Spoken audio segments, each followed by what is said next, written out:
Welcome to the DJN TV Chill Room Chat, your space to unwind and talk shop. This episode is sponsored by MadeByDJs.com, innovative tools designed specifically by DJs for DJs.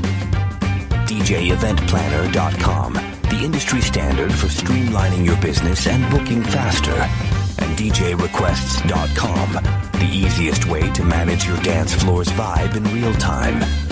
Support the show by using our Amazon affiliate link at djntv.com/Amazon. Now, let's get into the mix.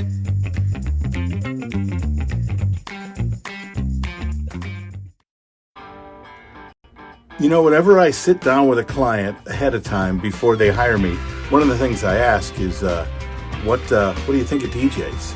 And what have you seen out there that you really like? And most of the time what I hear is that they don't really remember. Hi, I'm Bill. This is Creative License, and thanks again for being a part of the show and for checking in on it. I really, really appreciate it. I appreciate my sponsors, and if you like the show, be nice to my sponsors. My sponsors like Electro Voice, DJ Event Planner, Disc Jockey News, Promo Only, Perfect Portals, and of course my workshop, the Entertainment Experience.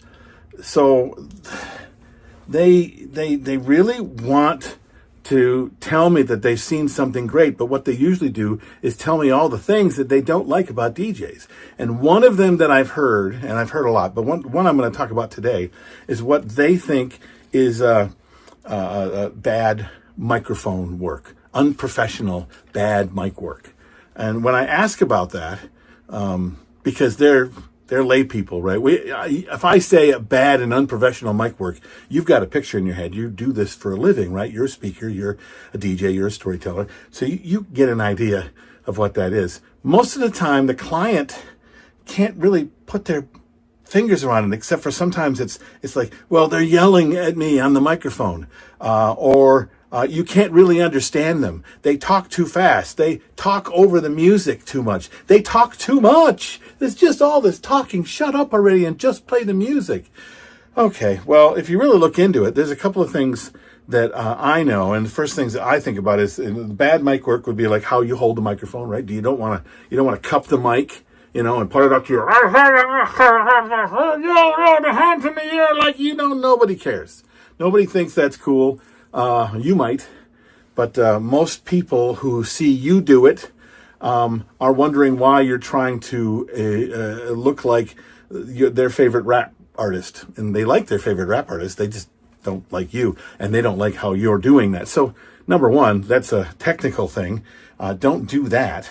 But usually bad or unprofessional mic work, when it comes to trying to figure out if you're doing it, has more to do with why you're doing it and the purpose behind the things you're doing and when you're doing them, okay? It really comes down to, I'm about to make an announcement. I should ask myself, why am I making that announcement? Am I doing it because I think it's going to be cool, or that it needs to be done? Okay, so it needs to be done. So another question, if it needs to be done, then how does it need to be done? Well, it needs to be done because everyone needs to know that dinner's ready.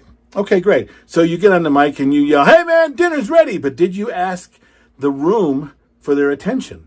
Did you make sure that before you made that announcement, every single soul in the room was focused on you so that when you said it, everyone got that dinner was ready? They didn't have to guess. They didn't have to go, did he say something? What did he say? No. Your job, if you need to use your mic and to communicate something, is number one, that every single solitary soul hears what you have to say. They need to hear it. Or why are you wasting their time? Why are you just puking into a microphone if it's okay that just some people hear it?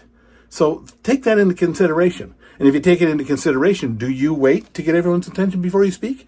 Or do you just yell into the room? Oh, and another thing, yelling into your microphone. Okay, God, guys, you've got a microphone, you've got speakers, you've got an amplification system, and yet you take the microphone and you go, ladies and gentlemen, thanks for, oh my God, stop already. You got to do that? You don't need a mic.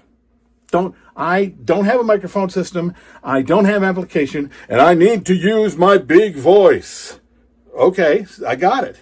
But if you've got something that amplifies your voice, then why aren't you just talking to them? Just be who you are, use your voice, and turn it up with a dial.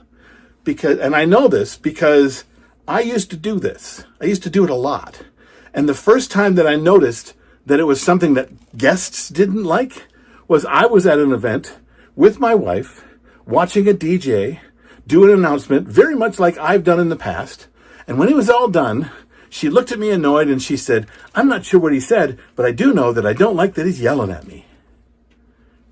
She said this after 4 different announcements. He's been yelling at me all night. Do you want your guests to feel like that you're yelling at them, that you're talking at them? Or are you talking to them? Because if you're talking to them, then you have a purpose for what you're saying. And a purpose for what you're saying changes the way you say it, and changes the way you amplify it, and changes for how long you wait to get their attention before you speak. What do you think?